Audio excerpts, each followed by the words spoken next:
Legendary. At 20. They see me flip fools, the fucking tools. You gonna get flipped and then you gonna get fucking shat on. You're gonna get fucking shat on. Gonna go get fucking shat on. And the song goes on. So hello everyone, it's Boobity2 here and welcome back to the Legendary at 20 series. And this episode is going to be of Volibear and it's going to be exclusive on Pair of Dice Games. And I hope you guys like it here. So let's get down to the pre-game basics with runes, summoner spells and masteries. What I assume that most people do with their rune page is to just have one AD, then one AP, and then maybe in the future you'll buy a new one and then mix it up depending on what type of play style that you tend to go with. So if you do start out with AD or AP rune pages, you can choose either one with Volibear, both are acceptable pretty much, but to the kind of like new players to help you like CS better because you won't be really building any damage items, particularly at least early on in the laning phase, you should take the AD runes. But if you want to be a true Volibear trooper, obviously just go and get another rune page or get new runes and then make a rune page focusing around health and then a little bit of armour and a little bit of magic resist, because he is after all a tank. For masteries, an offensive tank setup is ideal with most points in defense but still some in offense too. One master in particular which is particularly good is the Executioner, which is in the offensive tree, which deals more damage to enemies below a certain health percentage. For summoner spells, Flash is pretty much essential, and if you don't have that yet or you want to try something different, then Ghost is a replacement option, but Volibear lacks a sudden gap closer, so Flash is obviously ideal, and faster enemies can outrun the speed of your Q, which is your main speed up ability, so catching them off guard with a Flash now and then can really help. Then you have either Teleport if you're taking top lane, or you can take Smite with the jungle. But you can also take him support lane, but I don't really play him that way, but if you do want to try that out, then Exhaust is of course the choice to go with. For this we're just going to ignore the support role, and we're just going to go straight into the build, skills and methods of play while in top and jungle. Now that you've spawned into the game, the first skill that you want to do is to prioritise your W first, which is Frenzy, which gives you attack speed boost when you attack 3 consecutive times, and when activated it does damage based on your max health and also bonus damage depending on the amount of health that the enemy is missing. It's on a quite long cooldown and is your execution move. Typically the first minute of laning doesn't see fatal all-in actions from either player, so you can afford to poke with it once or twice. This also makes the enemy think that it does less damage than it actually does when they're low HP. You also should take boots first, but it's also okay to take cloth armor depending on if you're against a very heavy AD top lane like Riven or Jarvan. I had that once like last fucking week and it was absolutely fucking terrible. That Q is just too fucking evil, and I hate him. Prince of shit, more like. But anyway, boots I find are more universally useful, but you can go cloth armor or Doran shield if you're not too confident in yourself. And when jungling, start with blue buff and smite before frenzy, and you pretty much have a double smite. And of course take a machete and the health pots. If you're jungling, then you want to take your E at level 2, which is the Majestic Roar, which is the second skill that you prioritise. It damages and slows enemies and area effect around you, and it also fears minions and monsters, which gives you a couple of easy hits without taking damage in the jungle and when you're going hard on into someone in lane. Then of course you get your Q and then you can start ganking lanes. Everyone has their own jungle style and pathing, so that's all I'll say about jungle volley and just its basics. When you're in lane, you want to take your Q as your level 2 skill, which is the flip. You move faster when moving towards an enemy champion and flip them directly behind you, and this is your only interrupt ability, so if any point in the game an enemy engages you in 1v1 or a team fight, it's best to save the flip for an enemy with a dangerous channel ability like Katarina, or Yi's Meditate, or Warwick's Ult, and so on. Now a note about Volibear's passive is that you should never engage when your passive is down.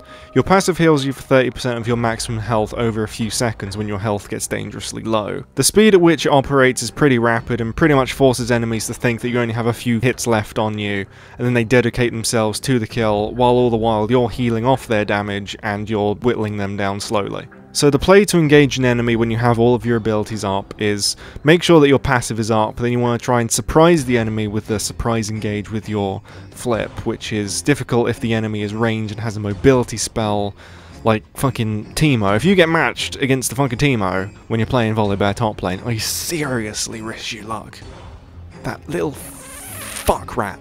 So anyway, surprise them with a flip, and then when they can start moving again, use your Majestic Roar to slow them down and get some more easy hits on them. And it'll also stop any enemy minions from damaging you while you're attacking. 9 out of 10 times you will be doing more damage to them than they will to you, and that means that they'll run away, so make sure that your frenzy is still in range to finish them off. You also shouldn't engage when frenzy is down either, and you should try to use it as late as possible, unless you're sure it will kill them. If the person you're laning against has died and you have your passive and a health pot available, stay in lane, farm your lane, then push it and do some damage to tower, while also making sure that the bush is warded.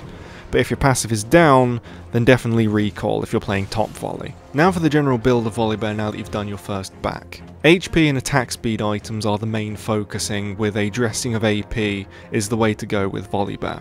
The first items will be Spirit of the Ancient Golem if you are jungling, and when in lane, Sunfire Cape is a good choice against AD, and if you're against AP, go with the Spirit Visage. Both give health to improve your W's damage and a resistance, plus a bonus feature of extra damage from the Sunfire Cape, or extra healing from your passive with the Spirit Visage.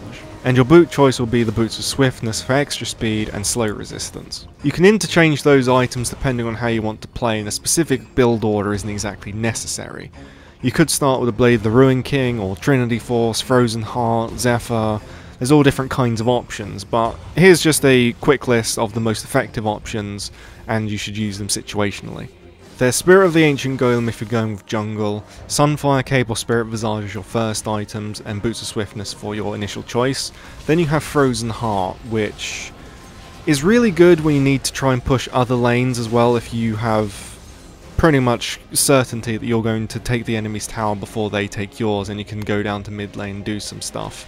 Or if you're jungling, it makes it very easy for your laner that you are ganking for to get a kill, because you can go in and tower dive, because the tower's not going to be doing too much damage to you because you have so much good resistances, and from the Frozen Heart, just 100 armour is incredible, and you can flip people under tower, slow them down, then your laner can easily assassinate the enemy guy. Other items include the Frozen Mallet and Warmogs, for obvious reasons. And also, let's not forget Wit's End. And then there's some other items which you can build which are kind of like situational, or if you just feel like building them, and they do work and they are fine, but the ones that I just listed are seemingly the most effective ones. But other options include the Iceborne Gauntlets, Blade the Ruin King, Zephyr, Randuin's, Riley's Crystal Scepter, Trinity Force, Nashor's Tooth, and even Azonia's.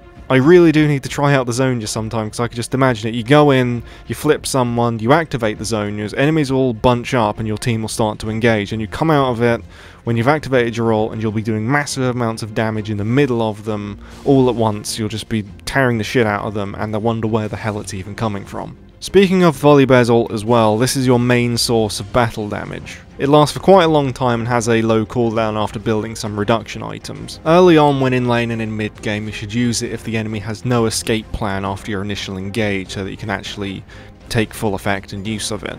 And if they do escape, don't forget that the attacks chain, so if they are nearby enemy minions, you can still attack them, and then they can still be doing damage to the enemy. Now, most of the time as Volibear, I do tend to dominate lane, even get enemies to quit because the passive made them think that they'd get me, and then they surprisingly just get annihilated. And on top of that, you can do some really funny tower dive maneuvers by flipping them and getting a ally to take them out while you're taking tower hits, and he really does and can piss a lot of people off. And his flip as well, don't just think that it's good for engaging an enemy and stuff like that. You can use it to peel to save teammates from dangerous targets and stop them from getting zoned out, and he is just an absolute pain to take down and surprises everyone with the amount of damage he can put out with his ult active, and the amount of damage which he can take when his passive starts coming on, and it just surprises so many people. And usually when I tend to build Volibear, I pretty much do all defense items and then one attack speed item, and I often see that I do the most damage in the team,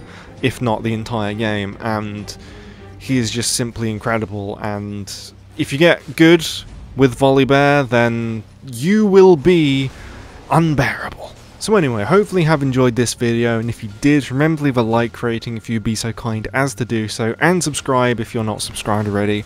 It is free and you won't regret it.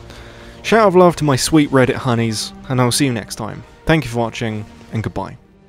Legendary. And just between you and me, the next one's gonna be Fiddlesticks or Misfortune. Comment which one you want to see next. Misfortune titties. Or Scarecrow porn. pretty sure there are some people into that.